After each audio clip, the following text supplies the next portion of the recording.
ഉമർ തങ്ങൾ വീട്ടിൽ ചെന്നിട്ട് പറയുകയാണ്, അല്ലാഹുവേ, എനിക്ക് വിവാഹം കഴിക്കാൻ ആഗ്രഹമുണ്ട്, ആ പെണ്ണിനെ വിവാഹം കഴിക്കാൻ എനിക്ക് ആഗ്രഹമുണ്ട്, പക്ഷേ പ്രായമായത് കാരണം എനിക്ക് പറ്റൂല.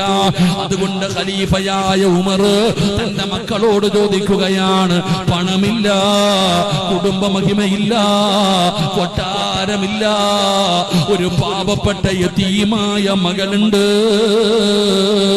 അവളുടെ യോഗ്യത അവൾക്ക് അല്ലാഹുവിനെ പേടിയാ, അവൾക്ക് അല്ലാഹുവിനെ വല്ലാത്ത പേടിയാ. ആ പെണ്ണിനെ വിവാഹം കഴിക്കാൻ മക്കളെ നിങ്ങൾ തയ്യാറാണോ? ഉമർ തങ്ങളുടെ മകൻ പറഞ്ഞു, ഞാൻ തയ്യാറാ ബാപ്പാ, ഞാൻ തയ്യാറാ ബാപ്പാ.